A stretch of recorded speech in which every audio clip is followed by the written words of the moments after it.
Hi welcome to my YouTube channel टेक्जीन।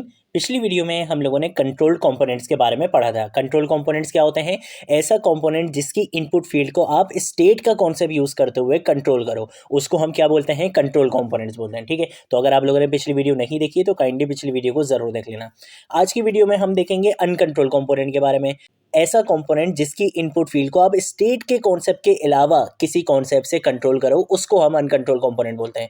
अब चाहे आप उस कंपोनेंट की इनपुट फील्ड को आप jQuery के थ्रू कंट्रोल करो, चाहे आप उसको जावास्क्रिप्ट के थ्रू कंट्रोल करो, या आप उसको रेफ के थ्रू, जिसके बारे में हम ऑलरेडी बात कर चुके हैं। अगर आप लोगों ने रेफ की वीडियोस नहीं देखी है, मैंने रेफ को क्लास बेस्ड कंपोनेंट में और फंक्शनल बेस्ड कंपोनेंट में दोनों में इंप्लीमेंट करके दिखाया, तो आप वो वीडियोस देख सकते हो अगर आप लोगों ने वो टॉपिक डेप्थ में पढ़ना है। मैं इस वीडियो में भी आपको रेफ के थ्रू कंट्रोल करके दिखा दूंगा। ठीक है, तो अनकंट्रोल कंपोनेंट्स हम किसको बोलते हैं? जिस कंपोनेंट की इनपुट फील्ड को हम स्टेट के अलावा किसी कॉन्सेप्ट से कंट्रोल करें, वो होते हैं हमारे अनकंट्रोल कंपोनेंट्स। तो अब जल्दी से इसको भी देख लेते हैं, बहुत ईजी टॉपिक है। हम यहाँ पर अगर इसको क्लोज कर देंगे, इस एसआरसी फोल्डर में आऊंगा, यहाँ पर आकर मैं क्या करूंगा?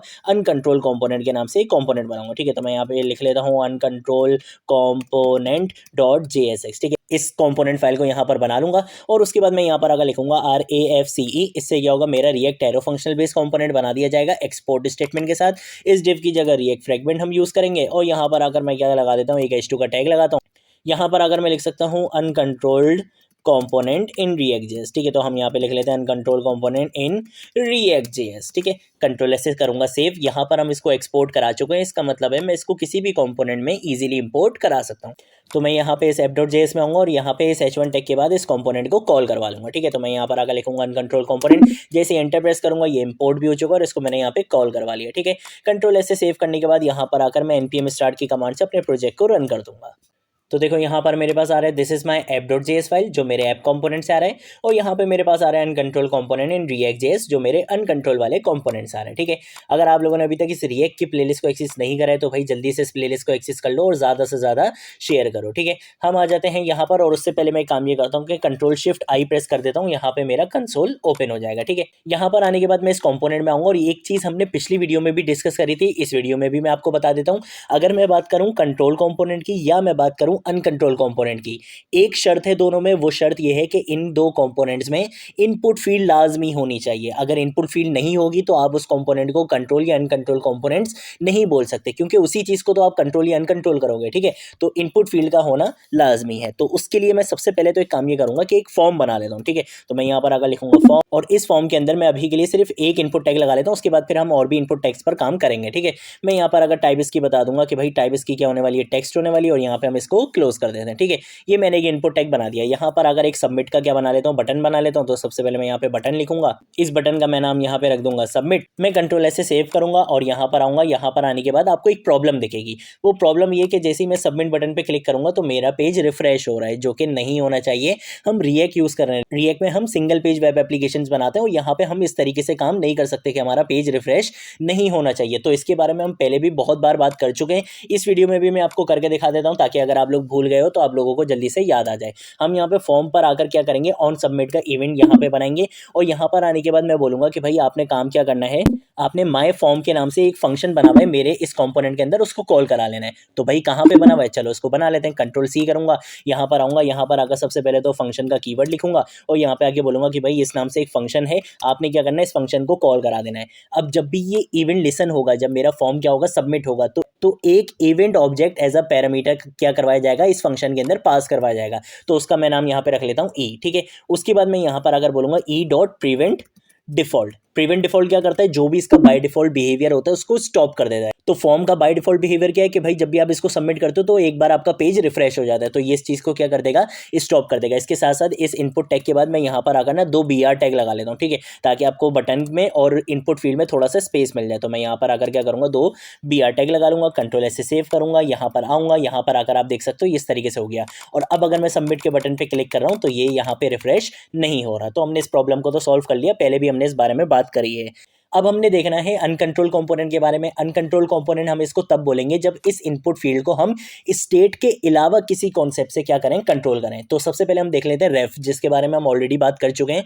सबसे पहले तो आपने क्या करना है? यहाँ पे आके इंपोर्ट कराना है। मैं बोलूंगा कि भाई इंपोर्ट करा दो। किसको इंपोर्ट करा दो? यूज रेफ को। यहाँ पे ये जो यूज रेफ का होके इसको यहाँ पे इंपोर्ट करा दो फ्रॉम रिएक्ट। ठीक है, ये इंपोर्ट करने के बाद यहाँ पर अगर आप अपने इस यूज रेफ का एक इंस्टेंस बनाओगे, ठीक है, तो मैं यहाँ पे लेट का कीवर्ड यूज करूंगा, मैं यहाँ पे माई रेफ नाम रख लेता हूँ, ठीक है, मैंने माई रेफ यहाँ पे नाम रखना है तो मैं यहाँ पे माई रेफ रख लूंगा और मैं बोलूंगा कि भाई इंस्टेंस किसका बनाना है, मैं बोलूंगा इस यूज रेफ का क्या कर दो, एक इंस्टेंस बना दो, ठीक है, और इसके अंदर मैं एक बाय डिफॉल्ट वैल्यू दे देता हूँ नल, ठीक है, अभी के लिए क्या है, माई रेफ के अंदर वैल्यू है नल।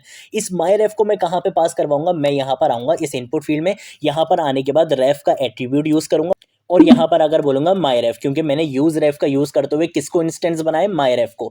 अब ये जो पूरी इनपुट फील्ड है ना, इसका जो कंट्रोल है वो किसके पास आ गया, इस माई रेफ के पास आ चुका है, ठीक है। अब मैं आपको एक चीज़ करके दिखाता हूँ, मैं यहाँ पर आता हूँ, मैं यहाँ पर आकर बोलता हूँ कि भाई फॉर एग्जांपल चलो पहले अलर्ट कर लेते हैं, ठीक है, बाद में कंसोल करेंगे। तो मैं यहाँ पर अगर अलर्ट करके दिखाऊंगा, मैं यहाँ पर अगर बोलूँगा फर्स्ट इनपुट, ठीक है, इस तरीके से करते हैं यहाँ पे, और इस तरीके से यहाँ पे करने के बाद मैं यहाँ पे प्लस का साइन यूज़ करूँगा और यहाँ पर अगर मैं बोलूँगा कि भाई माईरेफ के अंदर, ठीक है, माईरेफ डॉट करंट, करंट की प्रॉपर्टी यूज करनी है, उसके बाद मैं बोलूंगा वैल्यू कि भाई इस रेफ के अंदर जो भी वैल्यू आ रही है उसको क्या करो, अलर्ट में शो करा दो। तो कंट्रोल एस से सेव करता हूं, यहां पर आऊंगा, यहां पर आने के बाद इस इनपुट फील्ड में मैं यहां पे लिखता हूं फॉर एग्जांपल फरजीन, और जैसे ही मैं क्या करूंगा सबमिट के बटन पे क्लिक करूंगा तो देखो फर्स्ट इनपुट फरजीन यहां पर लिखा हुआ आ चुका है। एक चीज हमने पहले भी डिस्कस करी थी, मैं दोबारा बता देता हूं, कंट्रोल कंपोनेंट्स में जब भी आप काम करते हो तो वो डायरेक्टली आप डॉम एलिमेंट्स को टारगेट नहीं करते हो, क्योंकि आप वहां पे स्टेट का कॉन्सेप्ट यूज करते हो तो वहां पर आपके डॉम में डायरेक्टली टारगेट नहीं होता है। लेकिन जब भी आप अनकंट्रोल कंपोनेंट का कोई भी कॉन्सेप्ट यूज करते हो, चाहे वो jQuery हो, चाहे वो जावास्क्रिप्ट का कॉन्सेप्ट हो, चाहे वो रेफ हो, ये क्या करते हैं, ये डायरेक्टली आपके डॉम एलिमेंट को जाकर टारगेट करते हैं। तो यहाँ पर आप जो इनपुट फील्ड को कंट्रोल कर रहे हो ये डायरेक्टली डॉम एलिमेंट को जाकर कंट्रोल कर रही है। ये बोल रहा है कि भाई वर्चुअल डॉम वगैरह रिएक्ट वगैरह से मेरा कोई भी लेना देना नहीं है, मैं क्या करूंगा डायरेक्टली उस डॉम एलिमेंट को जाकर टारगेट करूंगा, ठीक है। तो ये इस तरह से काम हो सकता है। अब एक और चीज़ करते हैं, मैं क्या करता हूँ, मैं इसी इनपुट फील्ड को दोबारा से कंट्रोल डी कर लेता हूँ और यहाँ पर आकर अब हम रेफ का कॉन्सेप्ट यूज़ नहीं करेंगे, बल्कि अब हम करेंगे जावास्क्रिप्ट का कॉन्सेप्ट। तो जावास्क्रिप्ट के लिए आप क्या कर सकते हो, आप यहाँ पे आईडी भी दे सकते हो, उसको क्लास भी दे सकते हो, मैं इसको यहाँ पे दे देता हूँ आईडी, ठीक है। आईडी मैं किस नाम से दूंगा, मैं इसको आईडी दे देता हूँ यहाँ पे माई आईडी के नाम से। उसके बाद मैं यहाँ पर आऊँगा और यहाँ पर आकर मैं एक काम ये करता हूँ कि एक वेरिएबल बना लेता हूँ लेट वेल के नाम से, ठीक है, और मैं यहाँ पर अगर बोलूँगा document dot gate element by ID, ऐसा एलिमेंट जिसकी आईडी क्या है, माई आईडी है, ठीक है। तो मैं यहाँ पर अगर बोलूँगा माई आईडी, उस एलिमेंट की वैल्यू को, तो मैं यहाँ पे लिखूंगा डॉट वैल्यू, उस एलिमेंट की वैल्यू को किस में स्टोर करवा दो, इस वेल के अंदर। अब मैं यहाँ पर आकर कंसोल करवा सकता हूँ, ठीक है, तो मैं यहाँ पर अगर लिखूंगा कंसोल डॉट लॉग और यहाँ पर अगर मैं लिख लेता हूँ सेकंड इनपुट, ठीक है, और उस तरीके से करने के बाद मैं यहाँ पे बोलूंगा कि भाई प्लस का साइन और यहाँ पे आके मैं बोलूंगा कि भाई वेल के अंदर जो भी वैल्यू आ रही है उसको क्या करो, शो करवा दो, ठीक है। और एक काम ये करते हैं कि इसको भी हम कंसोल में ले लेते हैं, तो कंट्रोल डी करूंगा, यहाँ पे कंट्रोल स्लैश इसको कॉमेंट कर दूंगा, इस अलर्ट की जगह मैं यहाँ पे क्या लिख लूंगा, कंसोल डॉट लॉग लिखूंगा, ठीक है। तो इसी चीज़ को कंट्रोल सी करूंगा और यहाँ पे लाके कंट्रोल वी से इसको पेस्ट कर दूंगा, कंट्रोल एस से करूंगा सेव। और एक काम ये करते हैं कि सारी चीज़ें परफेक्ट है, हाँ भाई ठीक है। तो हम आ जाते हैं यहाँ पे, अब देखो यहाँ पे आ रही है दो इनपुट फील्ड्स, ठीक है, मैं इस पेज को क्या कर देता हूँ, रिफ्रेश कर देता हूँ। यहाँ पर अगर मैं सबसे पहले फॉर एग्जांपल लिख लेता हूँ फरजीन, ठीक है, हम यहाँ पे लिख लेते हैं फरजीन और उसके बाद मैं यहाँ पे लिख लेता हूँ फॉर एग्जांपल यहाँ पे हम लिख लेते हैं अली, ठीक है। इस तरीके से करते हैं, यहाँ पे मैं क्या करूँगा, सबमिट पे क्लिक करूँगा तो देखो यहाँ पर आपको दोनों वैल्यूज मिल चुकी हैं। तो इस तरीके से आप क्या कर सकते हो, अनकंट्रोल कंपोनेंट्स पर काम कर सकते हो। यहाँ पर आपने स्टेट का कॉन्सेप्ट यूज नहीं करा, इसी वजह से आप इसको क्या कहते हो, अनकंट्रोल कंपोनेंट कहते हो। अब एक बहुत इंपॉर्टेंट इंटरव्यू क्वेश्चन है जो अक्सर पूछा जाता है और ये बहुत ट्रिकी क्वेश्चन है। अगर एक कंपोनेंट के अंदर 5-6 इनपुट फील्ड्स हैं, ठीक है, मैंने 2-3 इनपुट फील्ड्स को स्टेट के कॉन्सेप्ट से कंट्रोल करा हुआ है और कुछ इनपुट फील्ड्स को मैंने अनकंट्रोल कंपोनेंट की किसी भी कॉन्सेप्ट से मैंने उनको कंट्रोल किया हुआ है। तो उस कंपोनेंट को आप क्या बोलोगे, अब उसमें तो आप स्टेट भी यूज कर रहे हो और उसमें तो आप अनकंट्रोल के कॉन्सेप्ट भी यूज कर रहे हो, तो फिर उस कंपोनेंट को आप क्या बोलोगे।